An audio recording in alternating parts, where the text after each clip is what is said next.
Oh, hello there. Today, I'm going to be giving you my tips on how I try and stay in remission. If you are new to this, then maybe you don't know what remission means, and to be honest, I had no clue what that meant in the first place, and I had to Google it. So, remission basically is when you no longer have any signs or symptoms of the illness that you currently possess. I'm not gonna lie, it took me a wee while to get back into remission. I had 2 relapses when I first got diagnosed over the course of a year.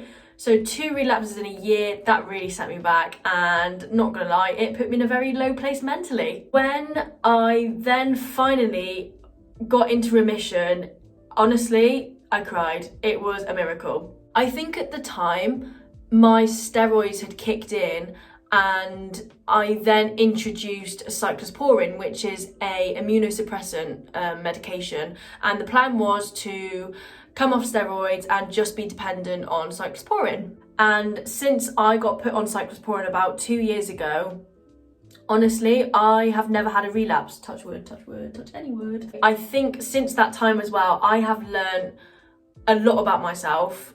I have learned different habits that I have, different personality traits that I have. And I feel like since I got diagnosed, honestly, I'm a changed woman. I think that it is so important to realise how far you've come. Even if you think that you're failing every single day, you're not. Anyway, enough rambling on. These are my tips on how I think I stay in remission. Straight away, I went on a low sodium diet, and honestly, oh my god, I think about what I used to eat, and I used to probably eat so much salt. Over the years, I've learned that you do not need to put heaps of salt in your cooking to make it taste remotely nice. Having a low sodium diet, that's going to help with your blood pressure, also your cholesterol levels. It also reduces your water retention in your body. So I don't know if you know this, but basically if you intake too much salt, then whatever water is in your body, you are going to retain that. And that's probably why sometimes you might wake up with a puffy face. I know that if I have gone to a friend's house and we've ordered a takeaway, which I don't do very often, as you guys know, like if we have done that, we've gone out for a meal and I've eaten something that has maybe been a bit too salty, the next day I will wake up with a puffy face. Second piece of advice, take your medication properly. Understand that steroids are not the most pleasant of medications. I've been there, I've been through it, I know how it feels to be on them. Honestly, some days I just didn't want to put it in my mouth because I didn't want to put that medication into my body that was A, making me really upset, and B, changing the way I looked, and C, it's just getting me low, like, altogether.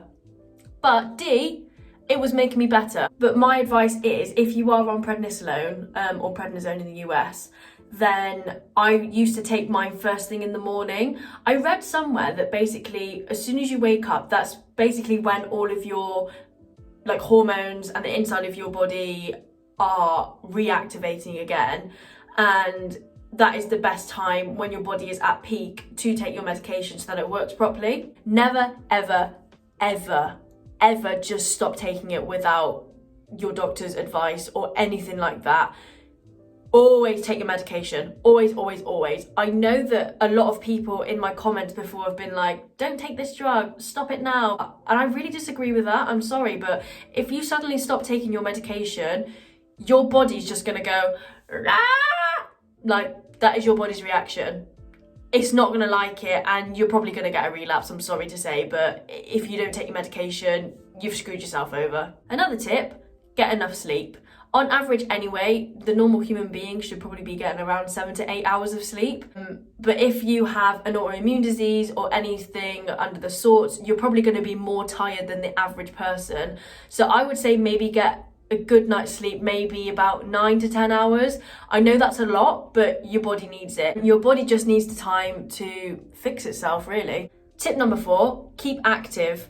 I understand that it is really important for your body to rest when you are trying to recover from this. I remember a piece of advice that a Chinese doctor told me to basically just lie there and do nothing, but I'm not that type of person to lie there and do nothing. I get very agitated really easily and I have to do something all the time. Also, if you keep active, that's also going to keep your cholesterol levels and your blood pressure down. And obviously, I don't know if any of your guys' doctors have told you this, but my doctor has always said to me to try and keep my blood pressure and my cholesterol levels down, because if they get too high, then obviously that can maybe cause a relapse. Tip number 5, this is just for my personal sake, but I just think it's a great one. That is to keep a clean and tidy space. I think having a clear space to live in, to work in, to live your everyday life in, it's just going to make you feel so much better. And I think even if you don't have any illness or any disease or any syndrome or anything, it's just nice to have a tidy space, you know? For me, it just keeps my head clear. I can see where all of my stuff is. It gives me room to exercise if I don't want to go to the gym or I don't want to go outside. I just want to stay indoors and exercise. Having a clean space, I really would recommend having that. Those are my tips on how I personally try and stay as healthy as I can to stay in remission. Again, guys, if you enjoy my videos, please do not forget to subscribe to my channel and click the notification bell so that you are reminded every time that I upload. And on that note, I will see you guys next week. Bye!